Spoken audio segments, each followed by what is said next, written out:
Morning, everyone. I think you've got me in the chair today because it's half term and people with the younger children are holidaying, aren't they? So, first of all, I'd like to say it's nice to see Councillor Yates. I'm feeling a bit sorry for you, as we all are. He's not listening. So, we just wish you a speedy recovery and all the best going forward. There is going to be a change to the committee, a membership change. Councillor Oates has come off this committee and Councillor Loughborough-Rudd has been added. Councillor Loughborough-Rudd wasn't told until yesterday, so obviously he can't make the meeting today because it was short notice, but I'm sure he will be joining us at future meetings. Apologies. And over to Mandy. We've received apologies from Councillors Thompson, Hayden, Davies, Loughborough-Rudd and Councillor Perry. Thank you. Are there any declarations of interest? No? No declarations. So the minutes of the meeting which we held on the 10th of September are on pages 5 to 10. Is everyone happy with the minutes or any alterations or comments? Move it, Chairman. Move it. Do I have a seconder? Yeah, seconded. Thank you. That brings us up to item number 4, the Climate Change Annual Report on page 11 to 56 and the monitoring update for the Climate Change Action Plan. Do I tell them here about the leave the... No. Yeah. I'm going to bring Councillor Taggart first. Thank you, Chair. Good morning, everybody. Really pleased to introduce the Climate Change Annual Report for 2023-2024 and also our updated Climate Change Action Plan for 23-24. And the Council has made, again, strides in the right direction to reach our target of net zero emissions by 2050 and creating that sustainable environment we want to see in Staffordshire. And obviously it says in the report here that we've reached 52% towards our goal of net zero by 2050 since we declared that climate emergency in 2019. And over the past year there's been a range of initiatives that have been implemented to reduce our carbon footprint and enhance our environment. I'll just go through a few of those. We've successfully launched several renewable energy projects, including installation of solar panels on council buildings. These projects are increasing the renewable energy capacity. We've got the retrofitting of public buildings and council-owned buildings with energy-efficient technologies which have reduced energy consumption and operational costs.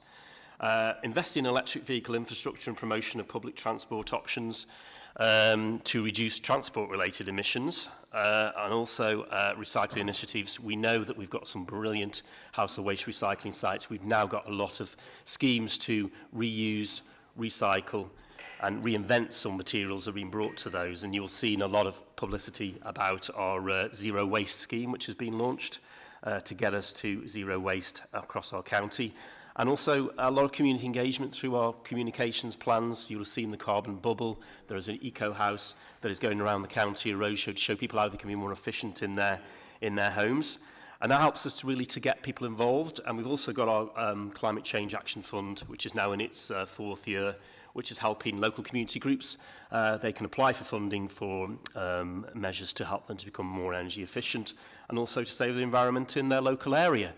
Our action plan, really pleased to bring you the latest update from the action plan, again based on those key areas: carbon reduction, air quality, natural environment, waste management, and also that change which we want to see through communications and helping people to become more energy efficient, green and environmentally friendly.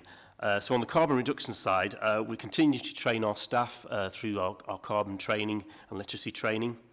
We're really looking to optimise the use of energy across the authority and reduce energy consumption. Plans for that going forward. And also ensuring that we bring those renewable energy projects forward again, more energy and better lighting through LED and replacing those street lights through to LED. And in transportation we do and we will be further progressing our EV strategy and rolling out those EV charging points, particularly on public-owned spaces at the moment, such as council car parks across the districts, but also we're looking to ways in which we can begin to integrate those into neighbourhoods and areas where it's not easy to have an electric charging point outside your house. And also the big thing we're doing on transportation is continuing the use of alternative fuels such as hydrogenated vegetable oil and also electric vehicles to decarbonise our fleet in our plans going forward. There's key measures on that. On air quality, we're looking to further enhance the infrastructure for cycling and walking and encouraging residents to use those other modes of transport, and also pushing for low emission buses across the network as well. In our natural environment, we are leading on the local nature recovery strategy. We are implementing tree planting projects, particularly on council-owned land as well, and also enhancing our green spaces and country parks in the process, and also managing our land more effectively to reduce carbon and also to improve biodiversity on that land, on the massive country parks we have across the county. And I lead on the local nature recovery strategy for the county, and also we cover the city of Stoke-on-Trent on that. On waste management, I talked about our zero waste initiative, really pushing that forward this year. With a lot is already going on, but we're putting together a plan for our circular economy, which has more details of that in the report. And also that communications and comms plan, which I think is really important, and we've really made strides with our districts and boroughs on a joint communications plan. As I pointed out, the carbon bubble and also now the eco house across the county. There is a 3-year communications plan being put together with our districts and borough colleagues to ensure that we get the message out there about how people can not only save the planet, but also can reduce their energy costs and also improve their environment locally, which I think it's all about what we can do where we live locally. And I think through this plans we've got and the action plan going forward, I think we can achieve that for our residents. So I commend the annual report, another good year going forward, and reaching that 52% of carbon emissions reduction, I think is really key, keeping us going. You'll see on the last page, I think it is, of the action plan, there is our tracker, which shows us heading in the right direction where we need to go towards 2050. But I commend the annual report to the committee chair and also the action plan going forward. I'm willing to take questions, and I have James Cartwright, who's our sustainability manager, here with me, who can also chip in and answer some questions as well. Thank you, Chair. To speak.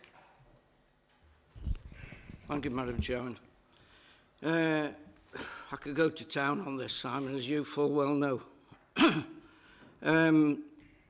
Number one is, where does that leave us with our waste-to-energy plant? Down the road, as you full well know, we had that built. Produces electricity from our waste. And now they're saying that these plants are not environmentally friendly and we've got to start decarbonising or shutting them down or whatever, which is an absolute anathema. It's crazy to me. The other thing is, with China building one brand new coal-fired power station every month, it's about time we got onto them instead of us. We contribute 1%. What about the rest of the blooming world? I can't see us. If no matter what we do to reduce our carbon footprint, we're not going to make an iota of difference in the real world. That's number two. Number three, what's our policy on solar farms? Because I've got 4 planning applications on the way in my division. One's already gone to appeal. And I despair that we're putting solar farms on green land and agricultural land. And the amount of carbon produced to make the things, in China particularly, is a result of building coal-fired power stations, if you like. So we need a policy on what we're going to do about that. And the third thing is that no matter what we do as far as building windmills go, which are great out at sea because there's more wind and they work and they're doing the job, that's brilliant. On land, they're not as good. They're about 50% in efficiency drop. So building on land is a no-no as far as I'm concerned with windmills. And if we have freezing cold winters like we had 30 years ago, the the damn things can't run anyway. And their carbon footprint to produce them is phenomenal, because all the towers are steel. The blades are carbon fibre and fiberglass. There's all sorts of anomalies and nasties in there. So when they actually decommissioned, it's a hell of a job to get rid of them, and a lot of it will have to go to landfill site. There's those many things in this, and I can't blame the council for going down this route. It's the right thing to do, and it's a government-led initiative anyway. It's a worldwide initiative anyway. But I do despair on what we're tripping up to achieve these objectives. And as far as electrically powered vehicles go, I've got a Prius, which I do most of my miles on the power that I've taken from the grid at night. Now, the other thing is that if we put in solar panels in specific rural areas, the last thing I heard from our specialists designing the grid system, which we've got to build a new one anyway, the connection period is years, not months, not weeks, years before they can actually connect them up.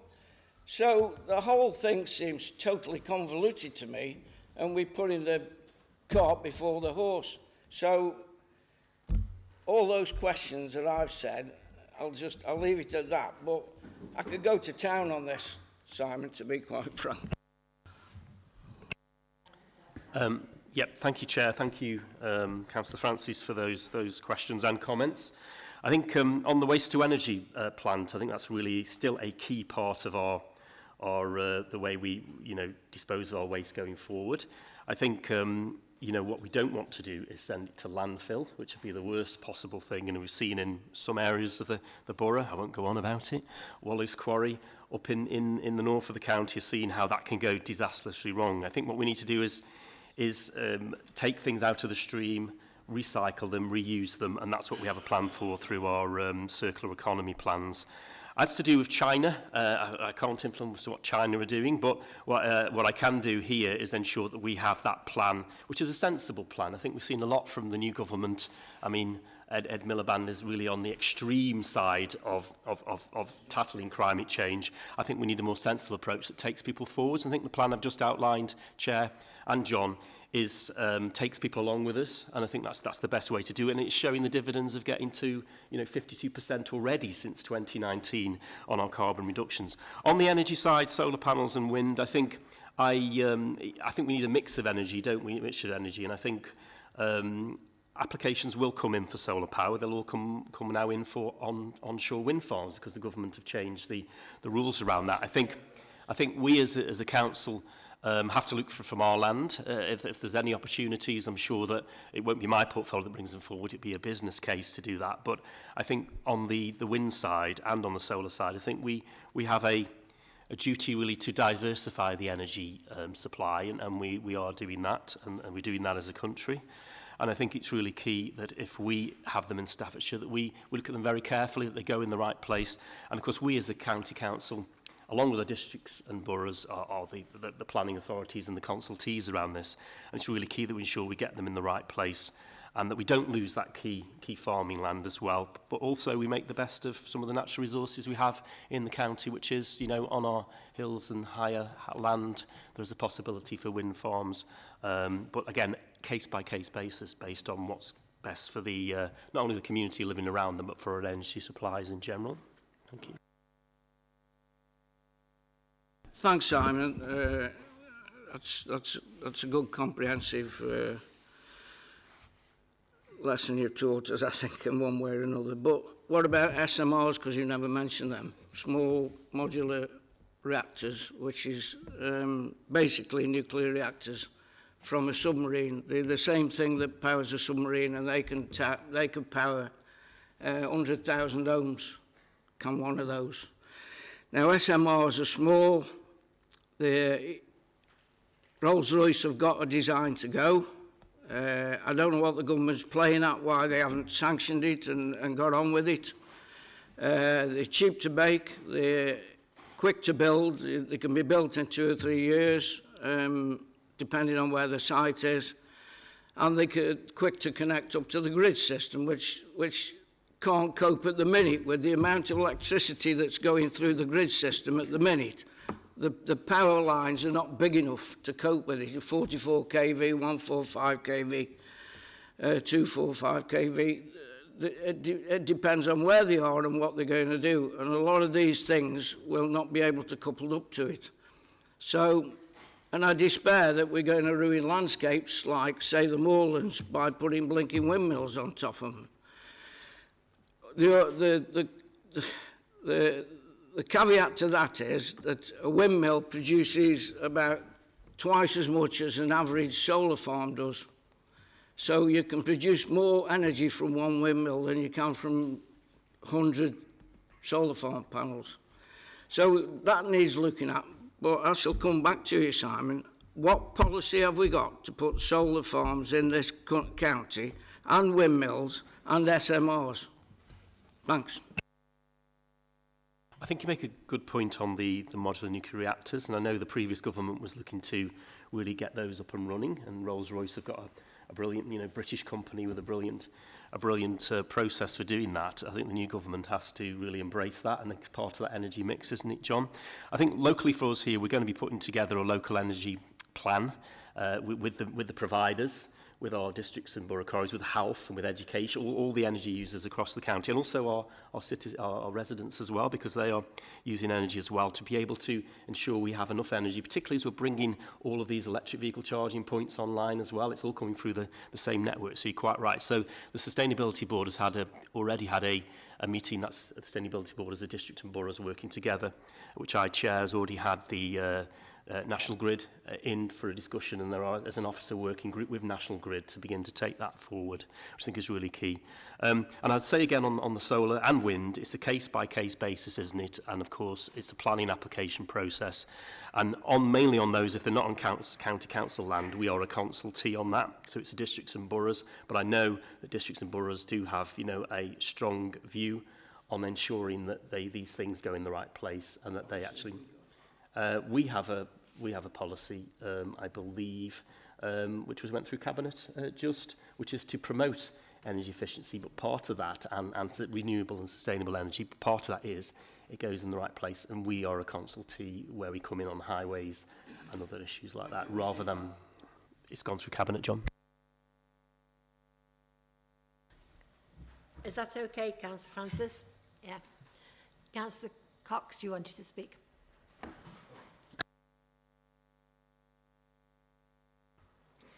Yeah, much has been said by Councillor Francis. I commend the report, by the way. I don't have a problem with the report whatsoever. I think it clearly sets out where we are with regards to our bit in terms of the county council's responsibilities to get to net zero. Net zero is obviously questionable by a lot of people, and eminent people. It's not just been a flippant remark. There's reports there that do, in many ways, counter the argument, quite cynic and concise, and so forth.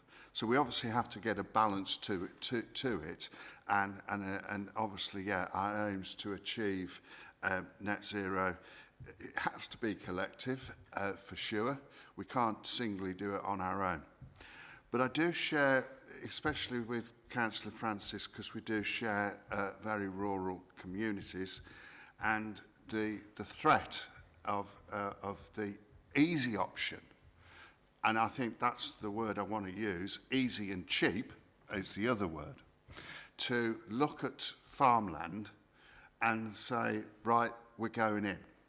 Now, the thing is, and I know that we've got a farmer in the chair, but it's quite clear to me what's happening here is that if we're not careful, energy security is going to overcome food security, because there has to be an element of, again, having land to provide the food that we eat and survive on.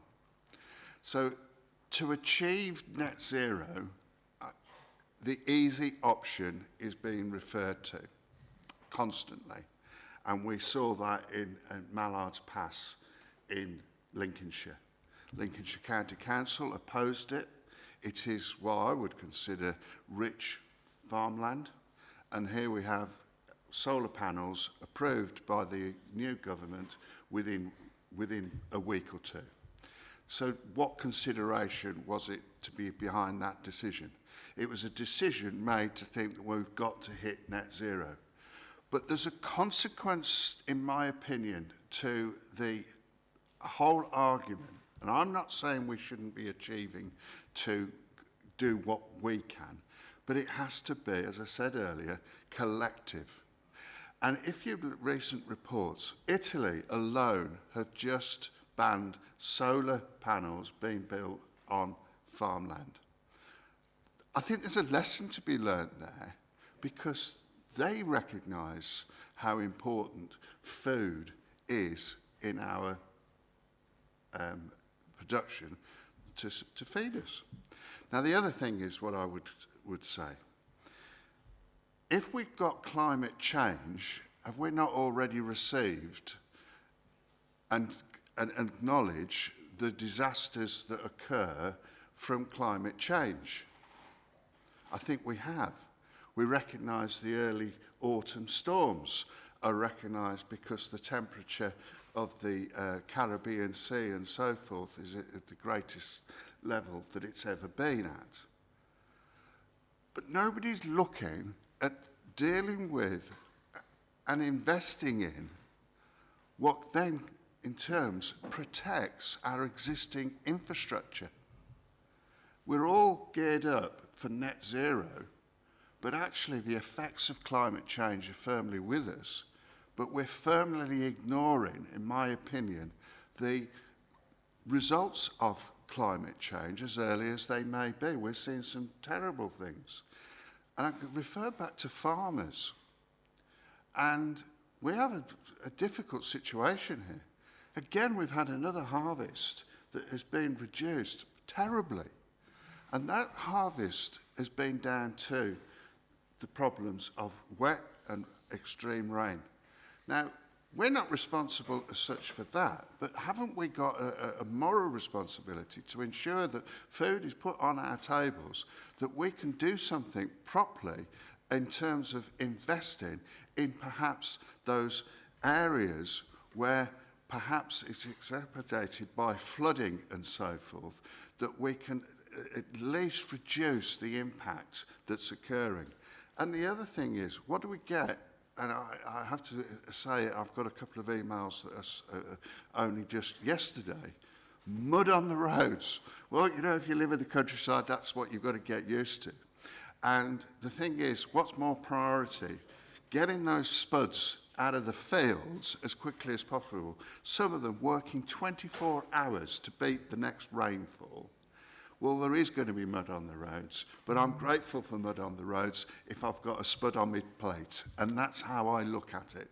And I don't want to think anything of. But what I would urge, and I commend the report, it's the right thing to do, but I think there's a lot more we could be doing in regards to the consequences of climate change and not just trying to reduce it. Because Councillor Francis is absolutely right. On our own, it will make a diddly squat. But what will happen is if we do something for our local economy within our farming communities, I'm sure it goes a long way. And certainly I would want to see solar panels throughout the county because they're not the answer. I'm 100% behind you, Councillor Cox. Thank you for what you've said. Councillor Tagg, do you want to come back?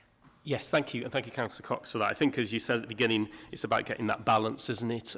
You know, and I think local people in Staffordshire are seeing the benefits of the plans we're putting forward, more trees being planted, plans to bring back nature, and also the energy efficiency, you know, street lights, LED, etc., all cutting down on energy consumption. So we're doing our bit. I think on the adaptation strategy, I think that's the key point you raised there. And we took an adaptation strategy through. It went to the Economic and Infrastructure Committee not long ago. So that is being implemented at the moment. We've got our flood risk team working on the implications of the the rain, you know, extra as we've seen just over the weekend, haven't we? And even last night, the amount of rain that we're having now has increased massively over the last few years. So rest assured that plan is in place. And of course, it does report, unfortunately not to this committee, but to the Economic Infrastructure Communities Committee. I think I talked about it at full council a few meetings ago as well. So that is in place. And I think what would be really good on the energy efficiency side, Chair, is that obviously this committee has set up a working group on climate change in the past and did a really good piece of work on tree planting. I have suggested a couple of themes which could be taken forward if the group wanted to reconvene. One of them would be on that renewable energy and actually formulating, perhaps, as John says, that sort of localised policy as well around renewable energy. That was one of the ones I put forward. The other one was energy production and energy efficiency. But I think really on the renewable side, it could be a good piece of work if members of this committee with other members got together and did a focused piece of work and put some recommendations to Cabinet. Thank you. Yes, Councillor Spencer. Chair, thank you for that, and thank you for the report. I very much welcome it and also commend it, as the other speakers have. I think it's really encouraging to see the early reductions. I think it was about 52%. Just a couple of issues really from me, and I think if you look at the report on page 4, figure 1, and it does allude to this in the report, that the performance, if you like, seems to be flattening out, and that's very clear from that particular graph. Also, what I thought was quite worrying is that it would appear that a lot of the early gains have been a byproduct of the school academisation programme and us losing those polluting establishments rather than it being a direct response to some of the interventions. So I would just, the first question would be, how confident are we that our current strategy is delivering, and actually we're not seeing the data affected by other issues. Also then, if you go on to page 5 and figure 2, it's clear from that if we are to make further gains, any significant further gains, then there are only really 2 areas that matter. That's not to say all of the other good work that is contained in this report isn't important. It is, of course. But we are not going to make huge changes in the amount of carbon without tackling transport and travel and highways. No one would suggest that either of those 2 are easy to do. And I would just have liked to have seen in the report perhaps a recognition of that and more prioritisation around those 2 particular areas, because those are the areas that are going to give us, if we can tackle them, the biggest response, and I hope to maintain that target of net zero. On the traffic and transport plan, I know there's a report coming in later on in this meeting that talks about infrastructure. I do think that we need to see some reassurance that we have a joined-up approach around infrastructure. Certainly, I can only speak for my own area, but we have a large village that people use as cut-throughs in the morning. The roads are blocked, the air quality goes down. I think we're long overdue a Staffordshire or a pan-Staffordshire type traffic management plan that includes buses and other transport, because I do think that's probably where some of the big wins are. Also, just slightly disappointed around the response to flooding. We have seen, and we will continue to see, problems around flooding.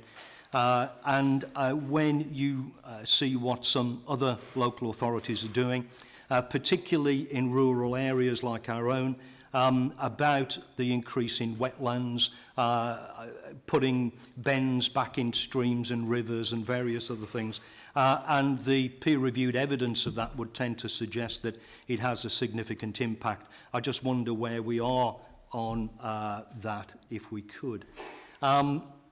Finally, also just a personal plea, because I fully understand the arguments about it's pointless doing anything if China and America and etc.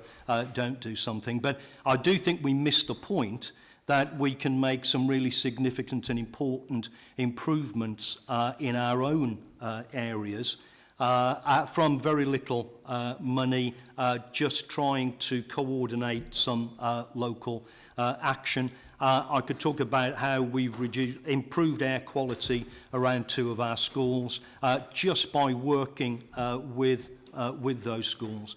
And the plea really is around the Climate Action Fund from me. I know it's not an enormous amount of money, but it tended to be concentrated around, I think he described them as repair shops or something. I don't have any repair shops and struggle to get one or encourage people to do them.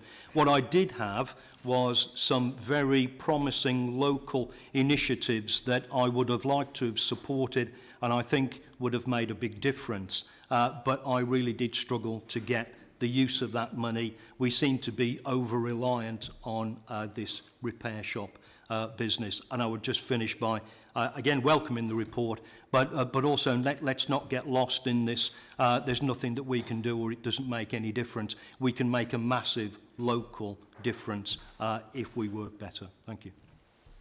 Thank you. Would you like to come back, Councillor Tagg? Thank you. Yes, we agree with the last point. Thank you for that, Councillor Spencer. I think on the I take it backwards, Climate Change Action Fund, I think James is obviously here listening to that, and when we do review the scheme, taking it forward next year, we have sort of split it into 2 parts this year, as you've seen. This is the first time we've done this.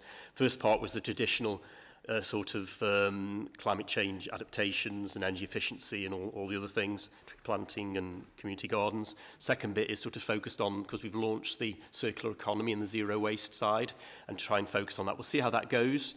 You know, we can always refresh it next year and certainly take that on board. Just going back to what you said right at the beginning was that sort of indication of flat landing. I think every time, this is the 3rd time I've come to this committee now to talk about our plans, and it was clear that we were taking the low-hanging fruit, we were making strides. And as you can see on the programme roadmap, which is on the last page of the action plan going forward, you will see that you can see steps down to where we want to go. And it is, as I said earlier, it's a plan which is sensible, takes the steps we need to take without sort of pushing us too far in a direction that will affect you know, the lives of our residents too much, isn't it, as well? And I think you keep the ones you pointed out, transport and waste, for me, and also our buildings are the key ones. And transportation is a massive one with all of the highways works that we do, with our home-to-school transport and our send transport. All of that needs to be decarbonated over the next few years. And of course, the rules that the government are putting in place, 2035, naturally we're moving towards that anyway. So we'll see that in our roadmap will begin to take effect. And our buildings, you know, every building we build now as a county council needs to be built in net zero as well, so we don't have to retrofit later.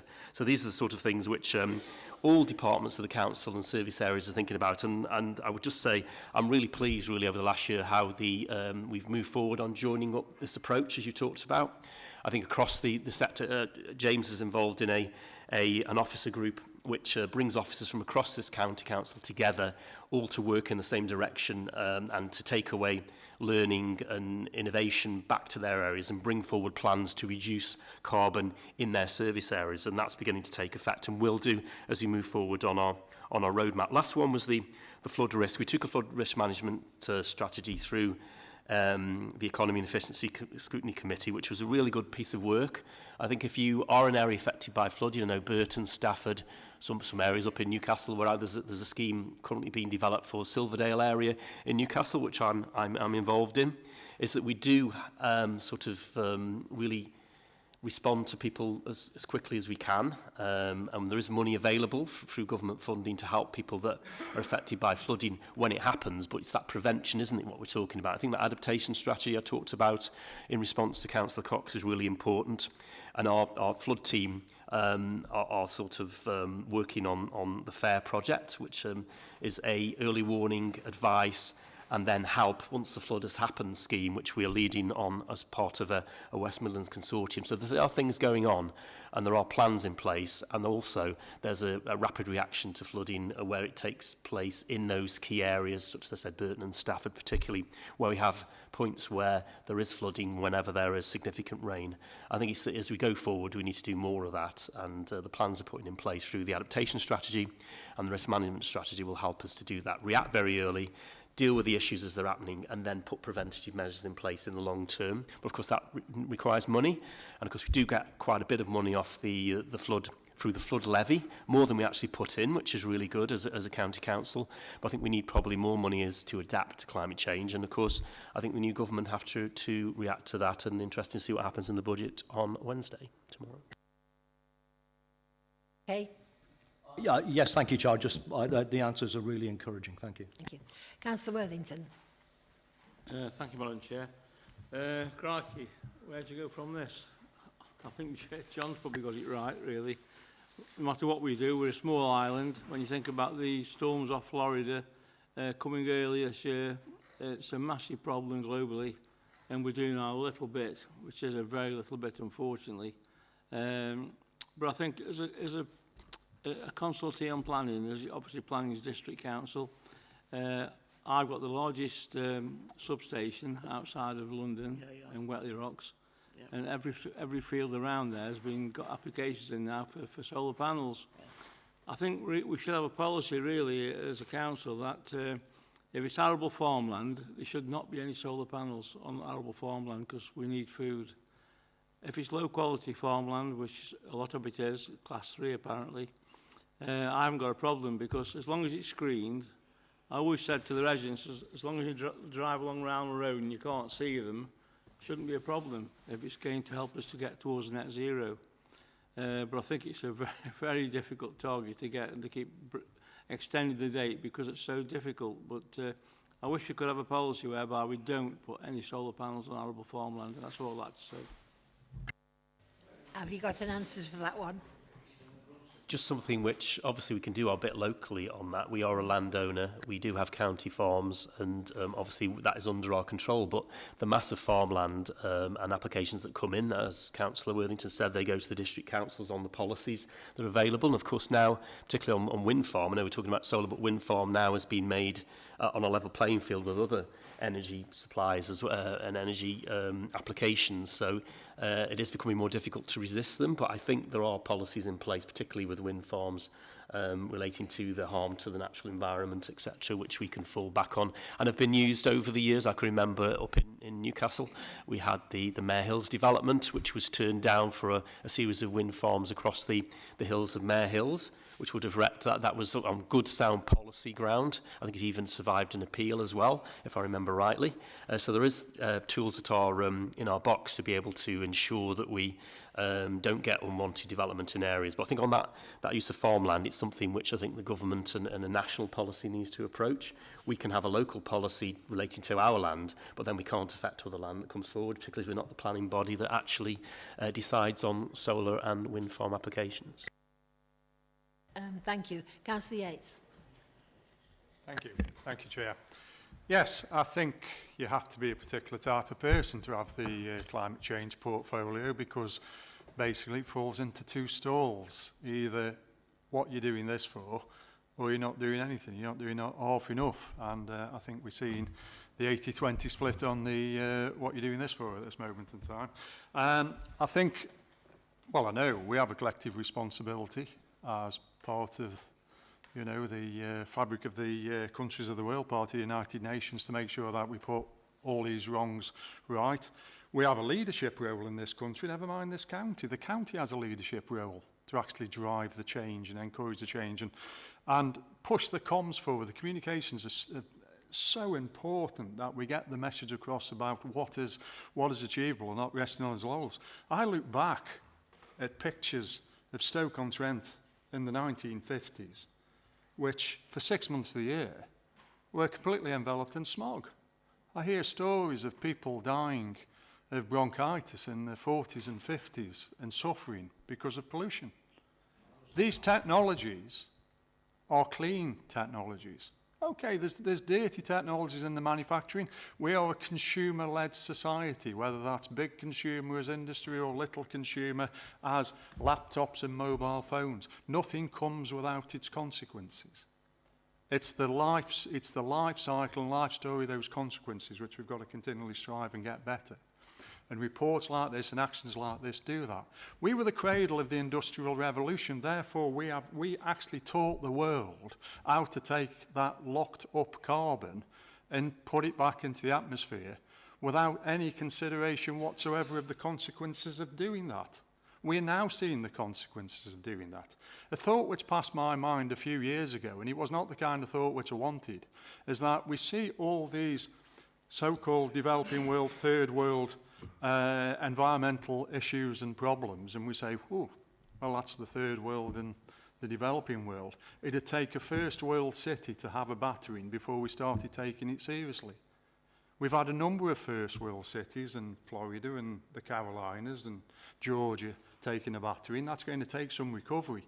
Still not got the message across that this is because we are allowing more energy into the system, which is an energy creates volatility, and that's what it is. The mood music went away from calling it global warming because that was too simplistic. It's now climate change which drives energy coming into the system. As far as China's concerned, we subcontracted our manufacturing to China. I've said this before. I wish we hadn't subcontracted all our manufacturing to China, so that's where it's concentrated and that's where the energy goes. They're also the largest producer of renewables, both in the terms of manufacturing and in what they do.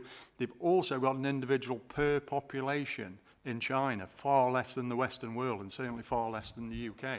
So in that respect, you know, it's how you play the statistics, to be perfectly honest. But yes, they are doing a lot of things wrong, but we have to show leadership and we have to be round the table and we have to demonstrate that we are doing right first. Coming back to the report, the working group is an important thing. It's the first thing which I put down on there. I was saddened, and I did follow up with a couple of people on why the working group wasn't running, but I really support your drive to look at where we could put renewables and where we could work on energy efficiency. I think we've got an awful lot of our estate where we could do that, and I think we could look at novel applications of that, both in terms of multi-purpose and the use of car parks, both in terms of looking at the county farms. I know that makes you cringe every time I say that, but you've done a fantastic job, Chair, with your own farm to actually show what can be done from a green point of view. And I think our estate stock could be exemplars for the whole county, and I really think we should be encouraging and driving that.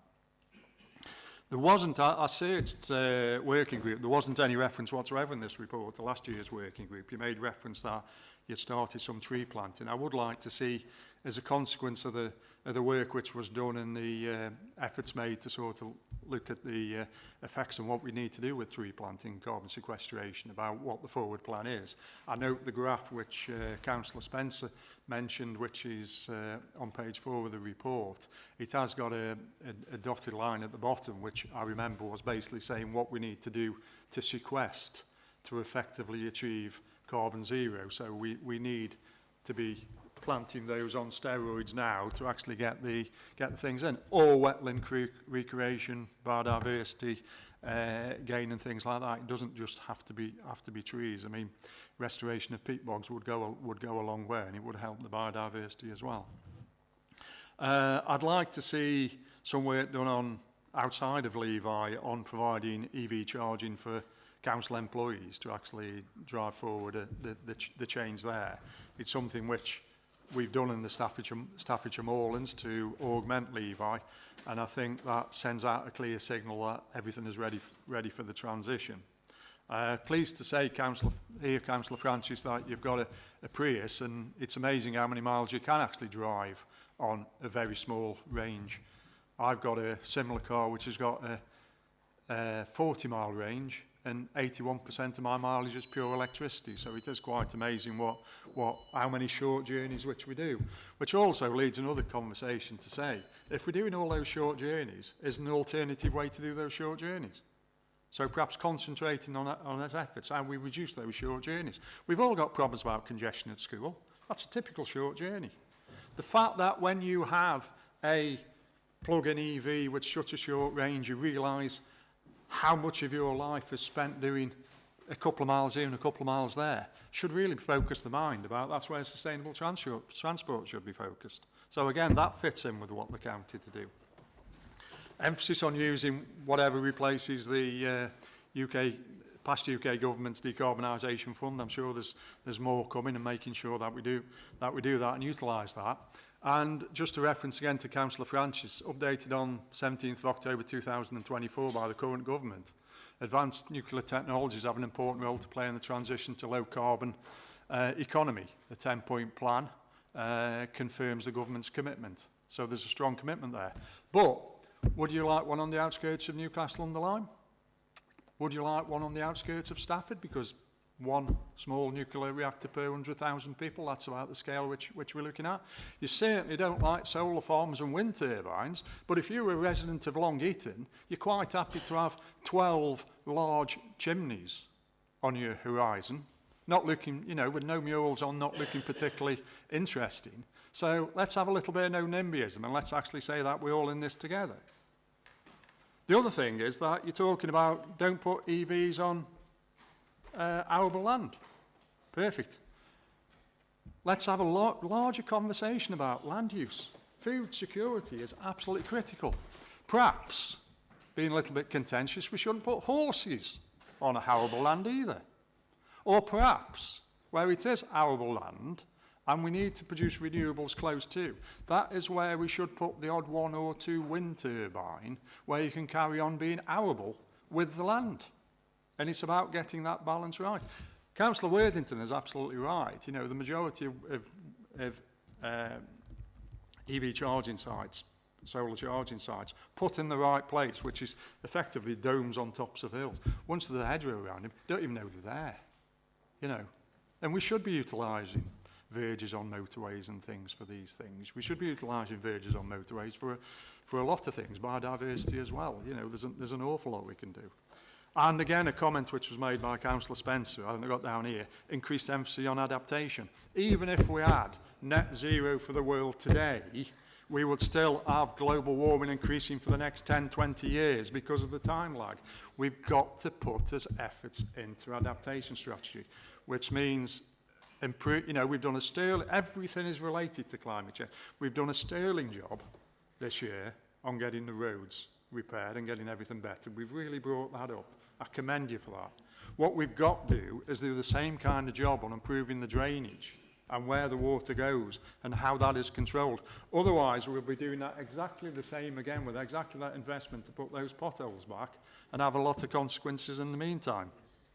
But overall, work in progress. Lucky you didn't commit to do the county and only the and only the council. But get the working group up and vibrant and get it working and get them helping and encourage them. Thank you. Want to come back? Agree with a lot of what Councillor Hayes said, and obviously work very closely with him on the Sustainability Board. His position on there as a Cabinet member at Staffordshire Moorlands and vice-chairing it. So we are of one mind on a lot of this. I think just on that working group, I think that will be a really good move, but of course it will be this committee that needed to set that up. And I think, as we've seen probably by the comments from everybody, you know, there is an interest in helping to shape the council's policy on renewables, and I think that'd be a really good thing if the chair wants to take that forward in the future. Thank you. Yes, regarding the working group, we've had a small discussion amongst myself and the chairman of this committee and the other vice, and we wondered if it would be better waiting until May with the new council, because you can't start the working group until the MTFS is finished, which will be another couple of months. Then there isn't much time before May. April, the council sort of winds down a bit, doesn't it? And you will have new councillors. There's quite a lot of councillors who aren't putting themselves forward for elections, so you're bound to have a new lot of councillors. And we wondered whether instead of starting now, you waited until some new breath came in. I don't know what the feeling is. Before you discuss that, a couple of other things I'd like to say. On page 55, it says the risks. Have we got any steps to mitigate the risks? We haven't mentioned anything about that. And before I turn over to Councillor Tagg, I must say there's been a lot of talk about land and county farms.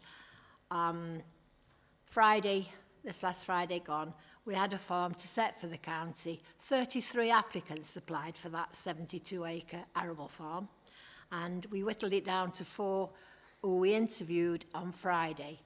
And it's so difficult to tell the 3 people who don't get that farm the work they put into the presentation, into the application, and the dedication they've got. It's a very difficult job to select from 33 down to 1. So when we're planting the trees, please don't plant them on good land. And it isn't only arable, it's good land that grazes dairy cattle, that grazes.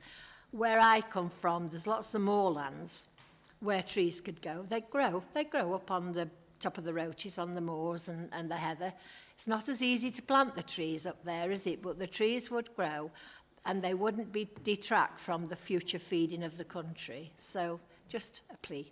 But I'm interested about what you think about the working group, because we think it would be better waiting until the new council.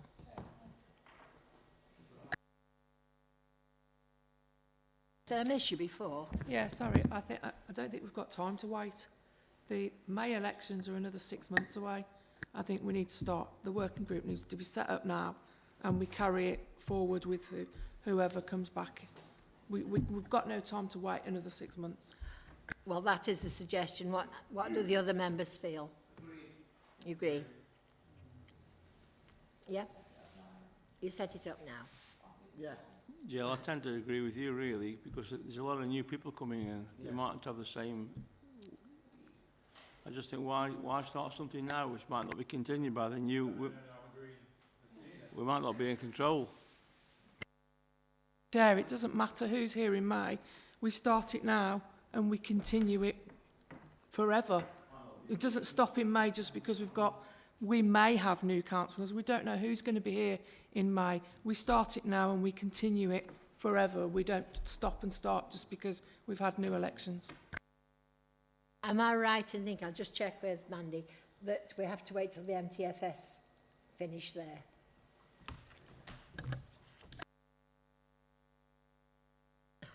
No, Chair, you don't have to wait. Obviously, MTFS contains a number of members, and I'm presuming a number of those members would want to sit on a working group, so you would have to think about capacity.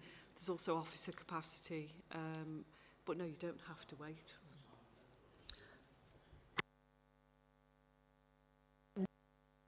And, you know, Tina's made a suggestion, it's been seconded. Do we need to take a vote on it? Or do we just take it? Yeah.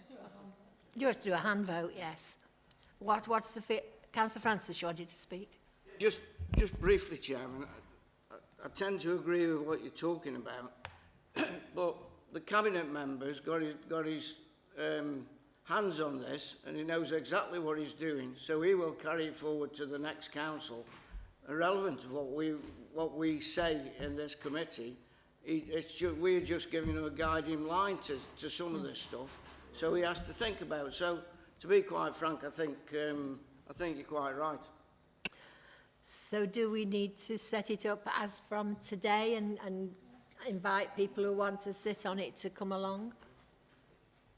I think for me, the report is excellent, which tells me there's a lot of serious good work that is being conducted. What a working group within a period of time will add to that, I'm not too sure. I think the County Council has got a good grasp of dealing with what it's implementing in terms of that reduction to get to that net zero at 2050. So I'm not too sure what a working group will add to it. I think my plea was that we also need to be looking at areas and beefing up areas where we are suffering from the existing climate change that has already impacting on our communities, whether they be farming communities or village communities and so forth that have serious flood issues. So it's bringing that together that I'm looking at, but I'm not too sure personally how a working group is going to add or change the excellent work that is being conducted by the council. That's my view on it. Councillor Spencer, did you want to come back? Yeah, thank you. I suppose just very quickly, there is a danger with these things, isn't there, that we set up these groups. The likelihood is that there'll be quite a lot of duplication and there could be some antagonism around the way forward. We've already heard several views this morning about where this work should go. I don't want this to sound like some sort of fudge, but do we, if we are going to have a working group, do we need some carefully thought through terms of reference, a plan, what we wanted to achieve by when? I wonder whether it's worth putting some thought and effort into that terms of reference and precisely the direction that we would want this work to go. And then once we have that, taken into account the MTFS, we then have a more informed decision about when it should start. That's on board. Councillor Yates, did you want to come back? Yes, having experience of setting up a very independent working group at Stafford Moorlands, which has got quite a free rein on what it does. It certainly keeps me very honest as portfolio, as Councillor Worthington is alluding to with his mannerisms. And to be honest, I find it an absolute breath of fresh air, and it also allows them to go in, slightly different directions and come back with things which are absolutely. I'm not on it. I sit on it and just get effectively battered for 2 hours, so it's absolutely fine. So I know how Councillor Tagg feels at this moment in time. But the thing is, Councillor Tagg's put forward 2 proposals, which I think there's an awful lot of scope, and I think sometimes you need people to look outside the box, and sometimes, you can look inside at the job which you're doing without having that space to actually look outside at other things. For example, it's very frustrating for me that I've been a councillor for a full 6 years, and there's a redundant landfill site on the edge of my town which is not blasted in solar panels. Why the heck not? And the reason is, I asked an officer and they said, that's not effectively on the agenda. Closed down, full stop, bang. So this kind of thing which opens up our stock, it's like the car parks we park at. Why aren't we parking under a solar canopy? Why isn't that solar canopy feeding EVs and some battery packs and feeding the canteen and the office next door? Why aren't we using the government decarbonisation fund to do that? Why aren't we therefore showcasing to the residents? Is that being thought about? Working group would find out. Doesn't take much. Whatever that working group does, even if it is to establish a terms of reference and the agenda for future meetings in preparation for May, it means you hit the ground running. One thing we haven't got time for is dither and delay. Just going to bring Mandy in. Would it be helpful for a scoping report to the next meeting which would set out some terms of reference, give you time to think about your membership? It would also give time to raise it at the Chair's steering group so that you can think about timing. What are your feelings on that? Yeah. Well, we haven't got many members here today to get the working group from, have we? I presume there would be more members who'd want to. I mean, how many people do you want on the working group? Because if you get too many, it becomes... Does it cost to all of this? Yes. Part of the scoping report. Yeah, just come in, Councillor Spencer. Yeah, just quickly, I think we're probably going round in circles, aren't we? We're now talking, we don't know the terms of reference or the direction for this working group, and we're trying to decide how many people are on it. I do think the suggestion is a really valuable one. Let's think it through, bring it back to the next meeting, clear direction, clear terms of reference. That will inform who needs to be on it, how many, and timescales and everything else. I just think by discussing the minutiae of it here, if I'm honest, I think we're just wasting time. Really. I think I'm going to take that as read then, and as my authority as chairman, close the matter of the work group down till the next meeting, and we can all go home, think about it, and come back more positive. Yeah. Is everyone happy with that? Yeah. No. Oh, Yeah, let's have a vote on it. okay. I just think when Councillor Francis says there's a cost of doing it, there's a cost for not doing it. I don't normally agree with Councillor Yates on many things, but on this occasion, I think we don't have time to waste. When's the next meeting of this meeting? 6 weeks. So another 6 weeks will have passed, and Councillor Tagg can't do this on his own. But, you know, I'll go with the vote. Well, I'm going to take a vote because I don't want to come down one side or the other. So I'm going to take a hand vote. Those who think we should start getting names today, do we have to get the names today so that it starts? Or do we get the names in 6 weeks at the next meeting? Point of clarification, Chair. My position is we don't need to form the committee and get the names today. We need to agree the principle that we're going to create a working group, and then the officers can, I would suggest, put some invites out on who is interested in doing it, Yeah. based on councillor tax. I know. I'm just saying, only putting a thing on. I mean, God forbid we actually ever build a multi-storey car park now without having a working group on renewables and not put solar panels on the top floor. Well, that's exactly what the scoping group would do, and bring back all the comments and remarks to the next meeting, wouldn't it? That's exactly what we're doing, Councillor Yates. Carry on, Councillor Tower. I think we're not reinventing the wheel here. We've already had a working group. This committee has already had a working group that really fed in some really good recommendations, which, just to answer the question where they've gone, Cabinet is considering those, and they're also involved in the MTFS discussions as well about tree planting.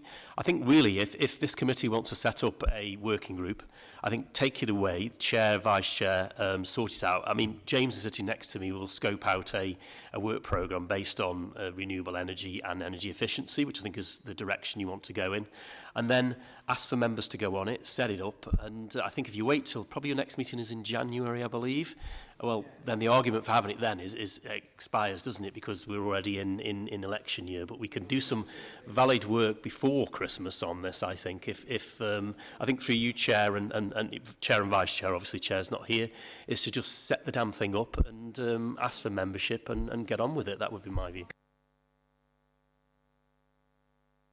What the Cabinet member says, so yeah, I go along with it. I'm only sitting in here temporary.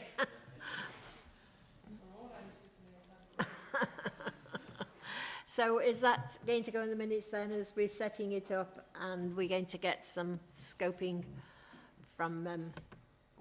The chair and vice chair will work with officers to yeah. scope something. Okay. So on that matter, did we answer the question about what we're doing to mitigate the risks? Thank you. We, for the first time in the climate change action plan, we do have a risk register attached, which is attached within the documents. I think it's really key that we do keep, we want to keep on that track we've got.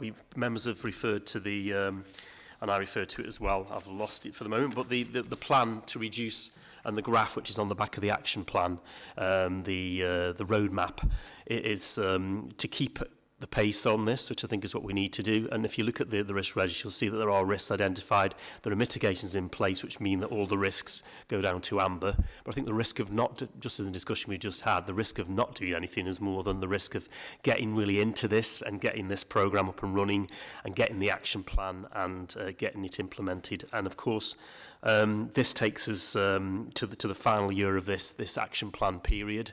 So I think the work will be, which will be in the working group's work on renewables, will be really timely if we can get that in for the start of the new council as well, is that the next 5-year plan will begin to be showing the next steps we're taking on reducing climate change and reducing our carbon emissions. But I think this is, just to finalise, Chair, this is a really good review of the last year. I think a lot has been done, and the action plan going forward, I think members can be rest assured that the County Council is doing its bit in a sensible way to reach net zero, and obviously taking our population along with us, and also enhancing our environment as well for everybody where they live. Yes, so I'm going to move on now to page 11 and the recommendations. For recommendations there, is everyone happy with them, to accept them? Show of hands, and then we can move on. I think we've given it quite a good airing, haven't we? So that brings us up to item number 5, the Integrated Performance Report. Thank you very much, Councillor Tagg and Councillor Cartwright. And I'll introduce, no, he needs no introduction, does he? Councillor White's coming to talk to you.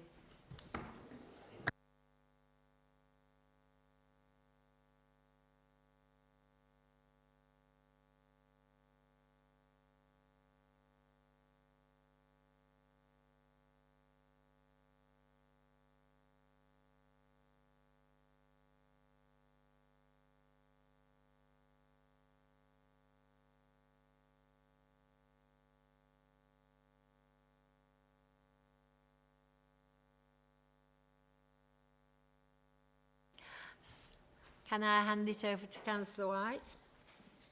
Good morning, Madam Chairman. Thank you very much indeed for inviting us along for the Q2 performance report. I've got with me the usual team, including Councillor Parry, and Councillor Parry will be able to talk to some of the details, particularly around the finances, as we go through this. So Q2 was presented to Cabinet 2 weeks ago.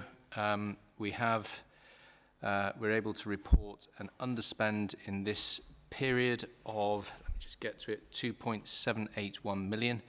We've got some highlights in the section in the report, which I just want to draw your attention to. In particular, on page 63, some of the main highlights being preparation for adult social care assurance. That's the CQC inspection. That's a very important inspection that's coming up.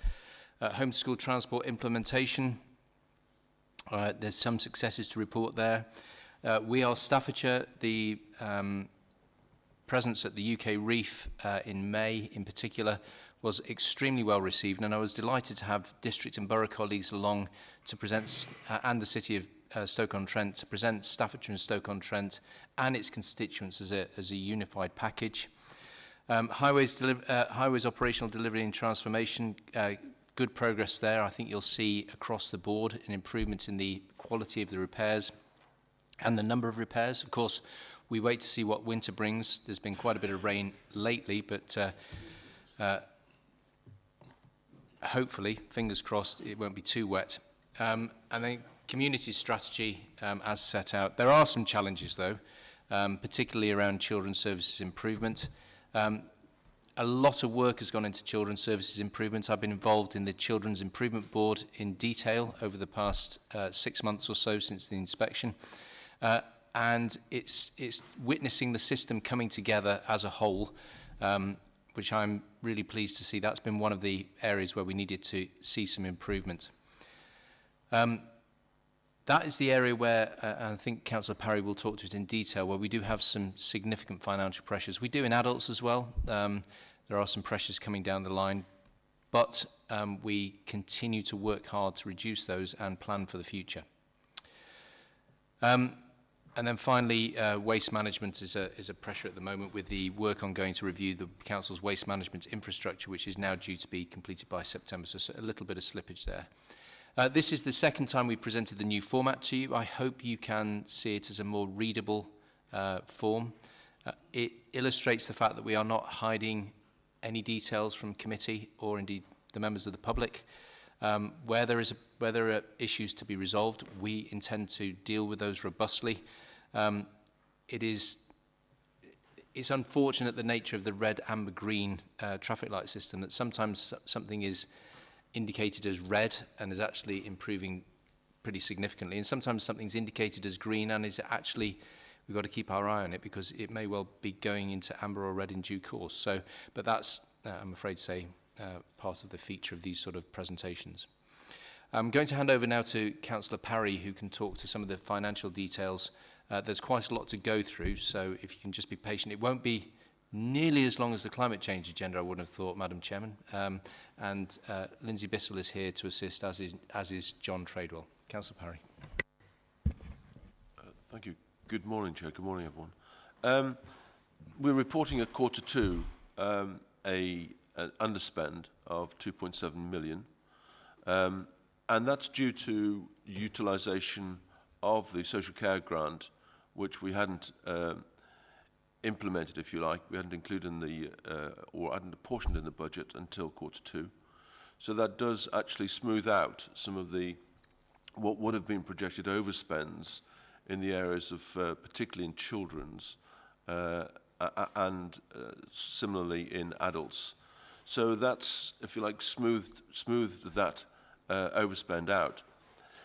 But we should not deceive ourselves and assume that that's going to stay like that, because that underlying pressure, which we've had up to now, has not gone away. And we are continuing to bear down on the issues around children's, adults, SEND transport, etc., to ensure that we can achieve a relatively balanced budget, not by the end of this year. I think it's a slightly longer-term project to do that. Nevertheless, the rest of the budget is balanced. At Q2, slight overspends, not very much, slight underspends, not very much, not significant. So we are in a good, strong position, I think. Our reserves are also in a health position, which means that we can, again, if we are faced with peaks that we need to smooth out, we have resources to do that, but we don't plan to. We don't need to. What we do know, as we look further out into our medium-term financial strategy, is that after the year 3, it starts to the gap starts to open up a little bit more, and we do need to, and we will be. Cabinet is meeting this week to discuss ways of closing that gap in 4 and 5. I think since medium-term financial planning became a thing, I've never seen a medium-term financial plan that balanced over 5 years. They just don't exist. What happens is that you have to set a balanced budget in year 1, you hope to get close in year 2, and then the rest is really a target, a plan to actually be able to close that gap. And it's that gap where our focus and attention often lies to achieve, either through service transformation, either through different forms of investment, remodeling, savings, transformation, you name it. We have to find ways of closing that gap over that period. We're confident we'll do that. It's not an outrageous gap, as some councils are finding. I think it's very doable. But we're not complacent. We're not thinking something will come up. We're addressing those issues right now, and we're focusing on the areas that we need to address, and we will put the right level of focus to achieve those things. So overall, I think, Chair, members, the financial position of the Council looks healthy and robust, but not without challenge.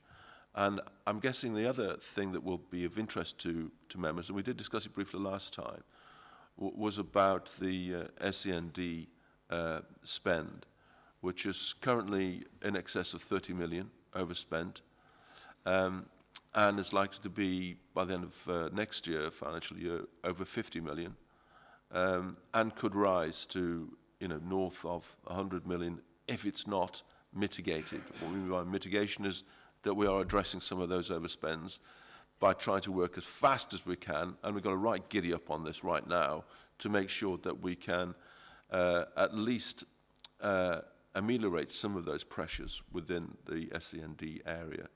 It's an area which is, I think, ignited quite a debate locally, but which has overlooked the fact that we've been spending taxpayers' money, which should be national government grant, that has not been delivered. Under-delivered government grant has meant that we've had to overspend on those budgets to ensure that children receive those education, health and care plans and transport to their places of school and education, without any promise or commitment currently visible to us from government that those deficits or that deficit will be addressed. Far as we know, there is no plan. There is what's known as a statutory override, which means the Secretary of State gives permission for those deficits to rise. but without a plan. This, for me, feels like poor economic planning at a central government place, not here. We have to do our duty. We have to do our duty and as much as we can support those children. But we'd like to know what the plan is, please. We'd like to know from central government what that plan is to ensure that we continue to provide the services for those children and their families, but with a sustainable budget that has been previously a ring-fence budget from government, which continues to be a ring-fence grant from government, but which is vastly under-resourced. Thank you, Chair. Councillor Worthington, you wanted to speak. Yeah, I think, thank you for the report, Ian. It's a welcome report, certainly with the underspend, but I do appreciate the problem with send. I mean, I've had people in my division and they've been looked after very, very well, but it's taking an awful lot of money and it needs more government money to fund this. I think the fact that, well, we've seen the trouble that Birmingham have got with their send issues on transport, so I think I just compliment you, Ian, that you're ahead of the game and keep up the good work. Thank you. Or shall I move on to Councillor Francis? No, I just acknowledge the compliment, Chair. Thank you. Councillor Francis. Sorry, are you coming back? Thank you, Chair. Thank you for the report. I do think the changing format is really helpful, certainly a lot more transparent. Could I just one question and just a comment around some of the challenges that you rightly talk about. When we look on page 64 on the strategic performance measures, and in particular the delivery plan, it's really encouraging to see that the green is significantly improving, I assume meaning that we're getting these things under control and delivering. My concern, though, is this sort of huge increase in what seems to be the chaotic end in red. Is that because the resource is moved to delivering the green? Or, as we probably all know, when we have such a large need for immediate action, that will tend to suck in resources and money. Do we have any reassurance that that red won't continue to increase?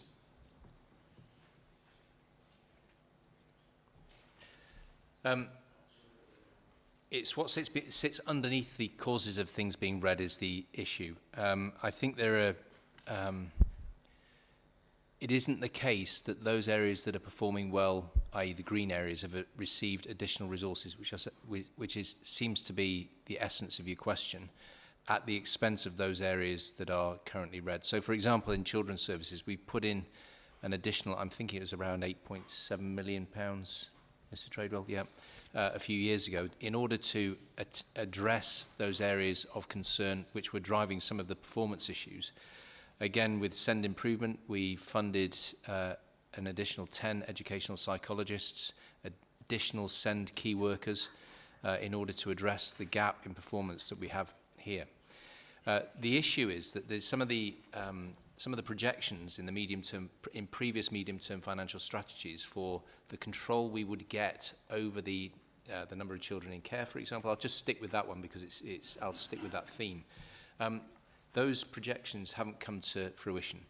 And as a result of that, there is a departure between what we think we ought to have in the system, and excuse me for anybody who's got children in the system, I don't mean to be colloquial in any derogatory sense, just to illustrate the point. The number of children we have in the system versus what we'd expected at this point. And so we continue to ask ourselves, why is the performance not where we think it ought to be? And for that reason, and the honesty of the report is that actually we need to improve that. We need to work out different ways of delivering the service. It might need more money, and Councillor Parry referred to pressures in the future of trying to get a balanced MTFS over a 5-year period. Well, actually, maybe a 24 or a 36-month period, recognising those pressures that we're constantly confronted with, and we're constantly asking Councillor Parry to magic up some funds for us in order to deliver the transformation that will get those red areas to green. Sometimes, of course, there is a lack of sophistication in setting the targets, and the unintended consequence of that is we find ourselves with a metric which is it's not as neither meaningful or deliverable, and what we do is we learn by doing. That's not to say that we shouldn't be setting targets. We should be setting targets for ourselves, but what we've got to do is learn from the process of setting targets to make sure that they are honest, sophisticated, and actually measuring what we're trying to achieve. That's a long-winded answer, but I know that Councillor Spencer is very clever in this sort of stuff, so I didn't want to give him any flannel if I could possibly avoid it. Do you want to come back? If I could, I could just encourage more references to Councillor Spencer being clever. Just a comment, really, and as someone who chairs the Safeguarding Committee and the newly inherited areas around education and SEND, I note that they are red and we all understand the reasons why, and some good work is being done to improve that. But I think we shouldn't lose sight of the fact that these are areas that all local authorities are wrestling with and likely to have some catastrophic impacts on some of those. We have recently had additional meetings around education and SEND because we've just inherited those two particular areas. And I wanted to make the point that as the chair of Safeguarding, I am hugely encouraged by what I see and hear at these meetings. That's not to underestimate the tasks in hand. They are huge. But I would just point out that in addition to the CQC inspection, there's also potential SEND inspection that you'll probably be aware of that could land at any time. But last year we had the independent scrutineers report that I have to say, and we are on record as saying, was absolutely dreadful. It talked about no engagement, it talked about a lack of interest, it talked about a culture. We have recently had this year's independent scrutiny report, authored by the same individual, and I have to say it is markedly different. It does talk about partners being engaged, and it was the first time that I've chaired the meeting that all the essential partners at a senior level were present and demonstrated their commitment to delivering this. I do think, and I would like to air here, that part of that is down to the change in leadership. Again, not criticising previous leadership, but what we have seen with the change in leadership is a greater focus, a greater drive, and I think a change in the culture of the organisation. And I would urge people to read the independent scrutineers. He is, as the title suggests, independent. It talks about that improved partner engagement. It talks about process change. It talks about an ambition for wanting to be better and wanting to be the best. I know that both of these inspections could prove me wrong. However, I come away from these meetings hugely encouraged about the way that this local authority is tackling some of these issues that are incredibly difficult. Cox, you wanted to speak? Thank you, Chairman. I think Councillor Spencer actually has said a lot that I was wanting to comment on, and it is surround those red arrows and red blocks that are on the report. I think for me, action taking place is one thing, but actually seeing the outcome is the other thing, and that's what I would obviously be encouraged to see, whether we perhaps, I know it's difficult because it's all down to resource and everything else that we're struggling with, but it would be nice to perhaps see a timeline that we could work to and then receive that as an update. I don't, unless I'm reading it wrong, I'm not too sure I see what the overall target is for those outcomes, and I do apologise if I've misunderstood it. So I get the pressures we're under, and I'm hoping that, you know, successive, I don't think, I'm not going to blame anybody here in terms of government situation, but I do think there does need to be that change in how local government is recognised. If we are expected to do the work that they want us to do locally, then it needs to be supported. And it doesn't matter what colour you're coming back from. It doesn't matter. Politics isn't, it's not a ball game. This is a serious discussion about delivering services that matter to our communities. And I urge, obviously, that, you know, that we somehow get the right resource towards, it's either that or we, like adult social care, you know, is it something that you could hand back to the NHS and say, thank you very much, we've tried, but we've failed? I don't think that is the answer. I don't think we have failed. I think there's a lot more we can do to ensure that it's a cracking service.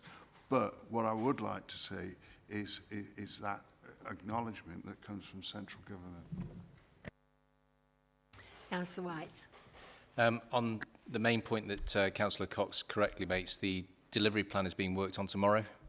So we've got a Cabinet and SLT away day. Once we have an updated delivery plan, we'll be able to bring it back to this committee, I think, for scrutiny. Not the next meeting, but probably the meeting after that, because then it's all firmed up. So I can answer your question directly with action and actions that will yield results. Thank you. Councillor Yates. Yes, thank you. Send transport and send provision and the costs associated with in lack of government support across the years, never mind current, are a reoccurring theme. I mean, one of the things which you alluded to at the last meeting about where the MTFS group should be looking at was the efficiency savings, but the potential for making sure the efficiency savings are on track are dwarfed by even the minimal deviation variance on anything to do with send provision. I am aware pretty much from the press that you've had a robust conversation with the new Labour MPs in Stafford, which I see as welcome, because it allows you to have to go back with certainly the county's position, because I think any potential risk of naivety on either side could allow that to be cleared up, so to speak. So it'd be interesting what kind of response you've had from your response back, so to speak. And also, you have alluded to the fact that there is green light showing on the send transport improvement. If you could perhaps allude to what those are and what you see the direction of travel, whether it's a case that you know, you made some significant savings to start and then it's going to belly out, or it's something where you see a bit of momentum riding. And there was consideration of a transport program being used to actually forecast routes and how that's working. Queue routes, yes. I'm just wondering whether, but I understand there were a few sort of hiccups in getting queue routes running, and whether that's still being used and whether that's starting to impact on the delivery of improvements. I'll pick up the bit about the correspondence with MPs. I understand why the MPs wrote to me. Okay, so they get constituents saying there's an issue about send provision in the county of Staffordshire. There's time delays, and it allowed me to explain why the issue has come about, what the cause of the delays are, and what we're doing about it. In particular, the fact that we have received an obligation from government in 2014. That obligation did not come with any money to support it, and a almost now exponential increase in the number of children requiring EHCPs. It also gave me the opportunity to ask the MPs who wrote to me to say, could you ask the Chancellor what is the route to sustainability for special educational needs and disability provision? We will wait and find out tomorrow. I know the Chancellor's got a lot of priorities that she needs to attend to.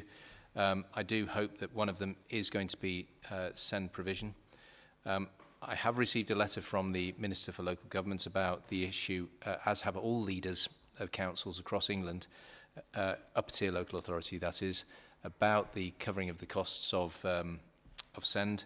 And essentially it relates to those, significant overspends for councils being able to cover those costs through what's called capital directions, and that is borrowing money to sustain day-to-day activities at a lower rate of interest.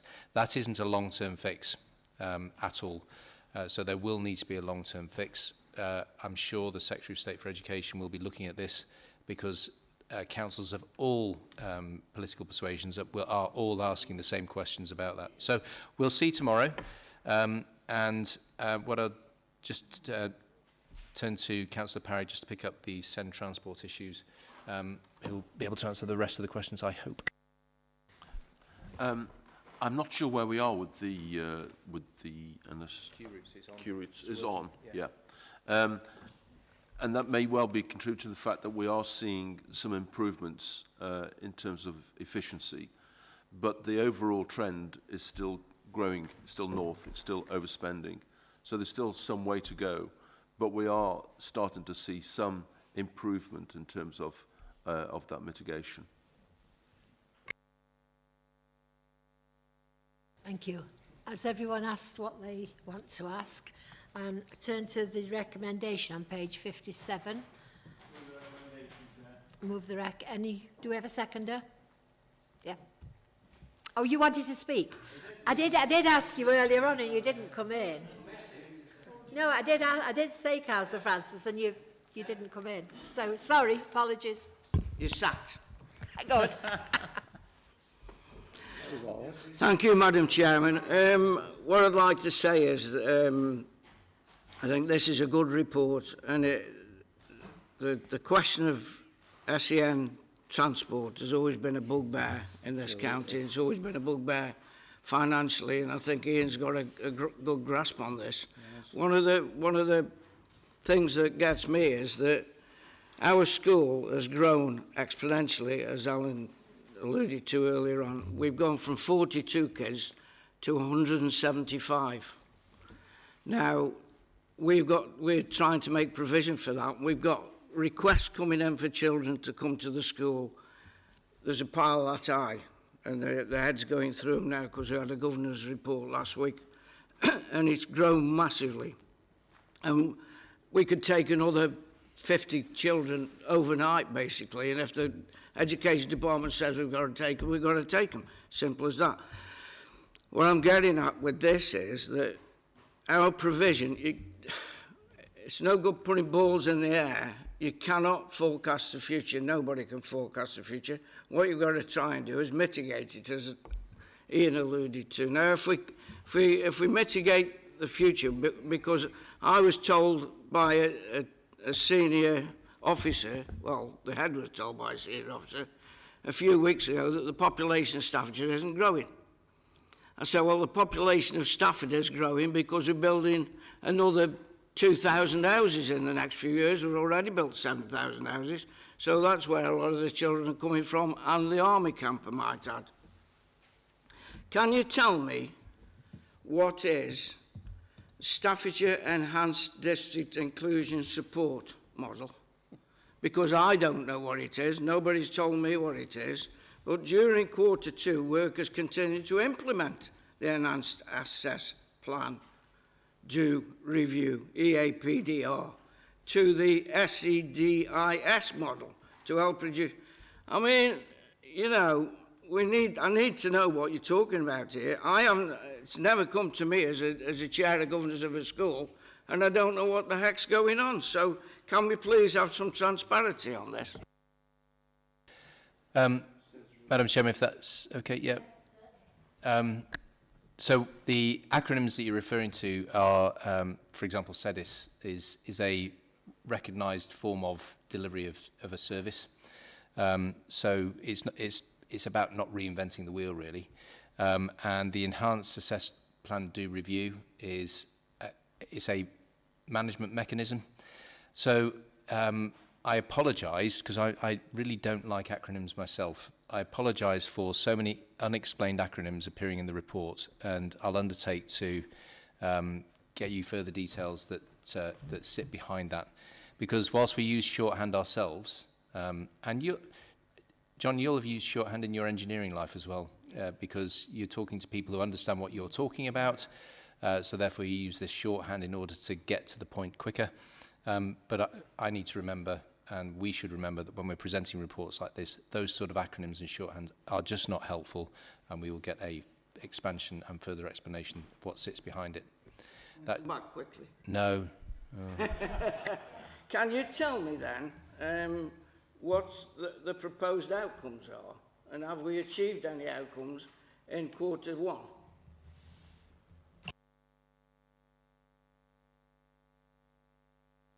I always prefer paper because the system's quite difficult to flick around. So you'll know from having read the report yourself, John, that the key challenge is send improvement. The SEDIS model is progressing well. The impact should be more clearly seen in Q5. 5 districts have gone live, with the 6th going live in 2025. The third round of provider expression of interest has been... Have you? Well, in that case, you shouldn't be asking the blasted question then, should you, Councillor Francis? There we go. Oh, and it's on page 63.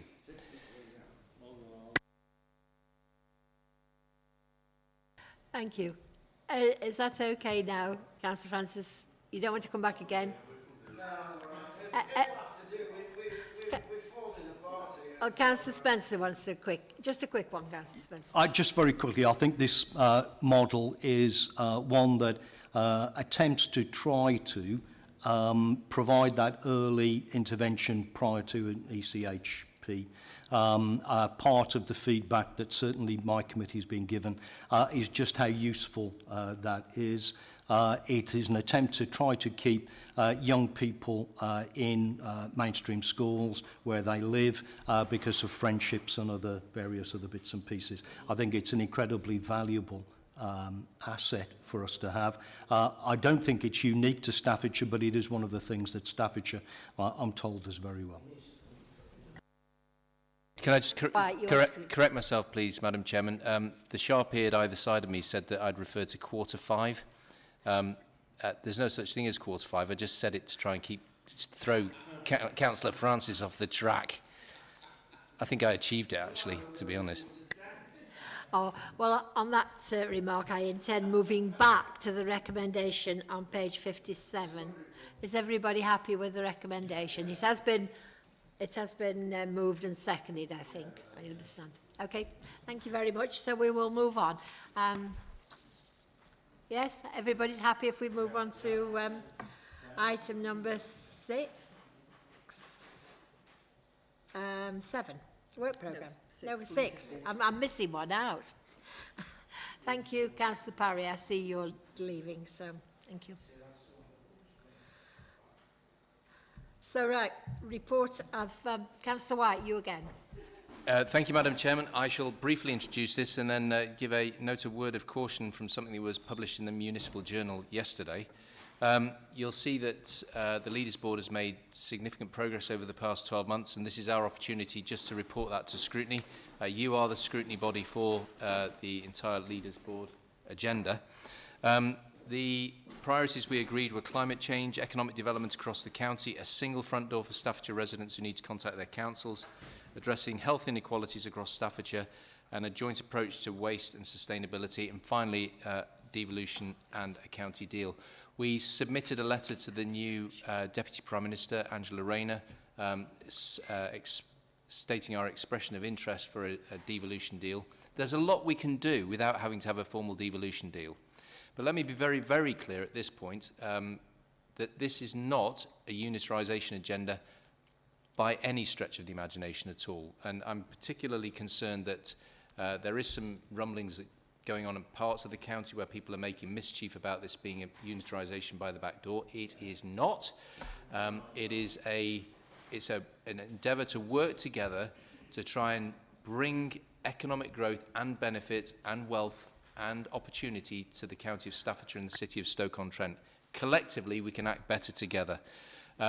and having done 20 years as a district councillor, I know the power of district councils and the ability that they have to deliver, and the connectivity that district councillors and borough councillors have with the residents that they serve. It's a really vital connection. So we are very clear that the effort that we're putting our minds to now on the Leaders Board and the request for a devolution and a county deal is not about unitarisation. But I will draw your attention to what was published in the Municipal Journal yesterday. If you can just bear with me whilst I get to it, I quote from it directly, because I don't think that many members will have had the chance to read the Municipal Journal, but it's basically the in-house magazine for the local government sector. It is entitled, Plans for Full Local Government Reorganisation Could Be Mooted as Soon as This Week's Budget, the Municipal Journal understands, i.e. tomorrow. Details of plans for a complete overhaul of the sector are expected to be unveiled when the government announces its English devolution bill, expected in mid to late November, but the first hints may become apparent when the Chancellor, Rachel Reeves, makes her announcements tomorrow. Speaking to delegates in the back room of the Local Government Association conference in Harrogate last week, ministers are believed to have been surprised by a growing acceptance there will need to be unitary local government as part of a devolution agenda and to help with public service reform. Under a massive shift in policy, two-tier local government will be scrapped along with the existing small unitary authorities that have become unsustainable. Unlike the Big Bang approach reorganisation to Wales, Scotland and Northern Ireland, the scale of English local government will require a staged approach, but sources claim there will be extra incentives for those going early. However, the status quo is unlikely to be an option, even for the most reluctant areas. I think it's safe to say that Staffordshire and Stoke-on-Trent will be described as a reluctant area. We've made it very clear that we don't see a route to unitarisation, and we made it very clear that we don't see the need for a mayor. My biggest concern, as far as the Leaders Board is concerned, that announcements like this in the Municipal Journal start to take up a lot of time because we then have battles to fight on multiple fronts, dealing with divisive agendas, which could get very difficult. I don't mind having battles, so long as they result in productive outcomes for the people that we represent. We're only here to make people's lives better, but to spend our time looking at the way we structure ourselves without a really strong case for it being better in Staffordshire and Stoke-on-Trent for a new setup is something that I wouldn't be looking forward to, but we will have to deal with it as it arrives. So, Madam Chairman, that sort of changed the dynamic of the presentation about the Leaders Board. It was an update on progress. There is significant progress to report, but there's also new things coming along, as is always the way. That's the reason why we have to keep on reforming, and we will keep you abreast of developments. You'll surely see it in the English devolution bill in November, if it is indeed published at that time. Madam Chairman. Councillor Francis, I won't forget you this time. Just a quick one, Alan. Did we went down this route, didn't we? Nearly 16 years ago, 15 years ago, when the previous government, our last one, proposed this. And didn't we do some work on some of this? Is that work still valid, or is that all gone? Work was done. I'm not quite sure what time frame it was done in, but we are going to be presumably a green paper or a white paper will come out first, I would think. That will be the consultation document, and it'll be our opportunity at that point to respond to that consultation document. So I can't say too much in anticipation of it. Previous work does help, but don't forget political views evolve as well. And although the people who authored that at the time had a set of views, those views of the current cohort of councillors and council leaders across Staffordshire and Stoke-on-Trent at all levels may well have a different view, and we need to recognise that in our response to those consultations. I was just thinking about cost. Yeah, cost is an important issue. Does anyone else want to question Councillor White or make a comment? Could I just ask, it says that we're equal partners. Well, I've been a district councillor and county councillor. I don't think council, district level and county level are full equals. What does equal mean? You know, does anybody sort of take a bit of a lead? Yes, each work stream has a lead, and those leads are, what we've tried to do is make sure that the leader, political leader for the lead, and the chief executive for the lead come from different authorities.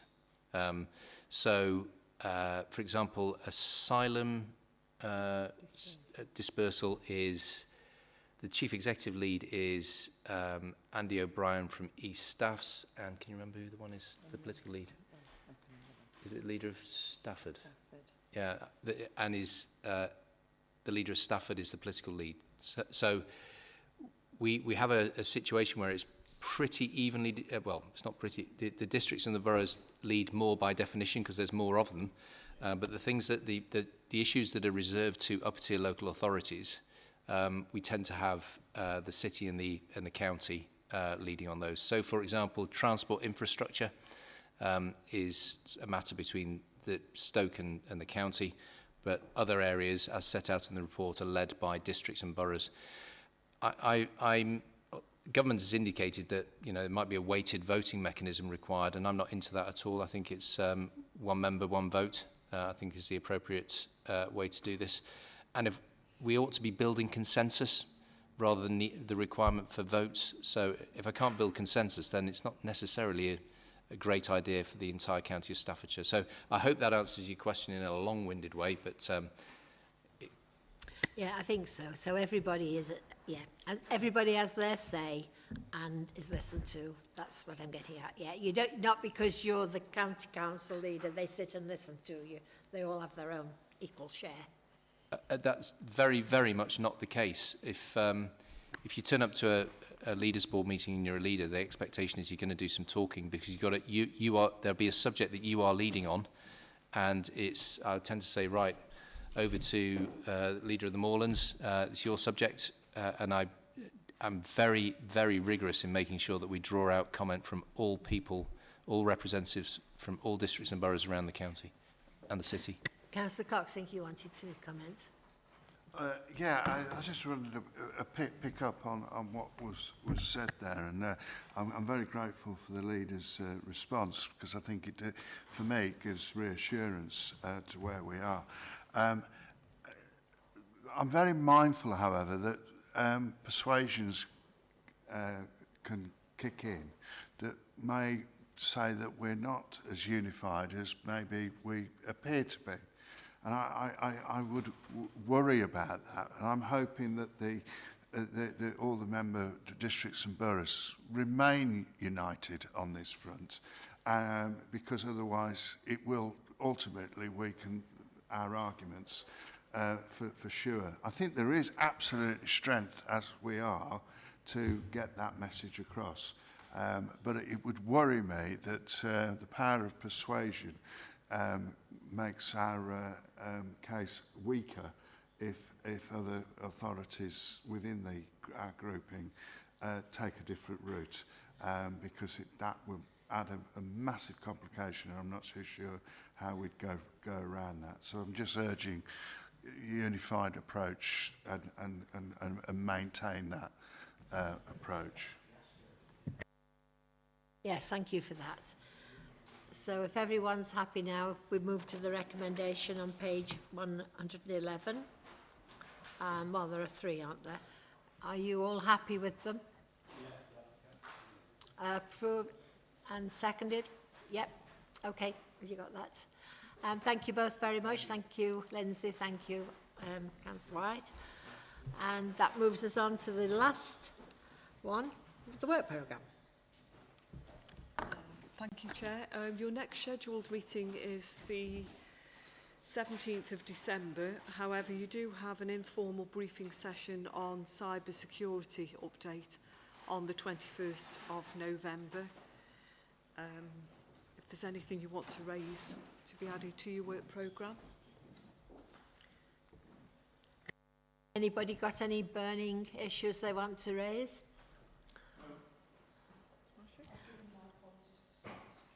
So I think that just brings me to close the meeting. Thank you all for your attendance. I think it's been a very constructive meeting. I've enjoyed it anyway. So thank you.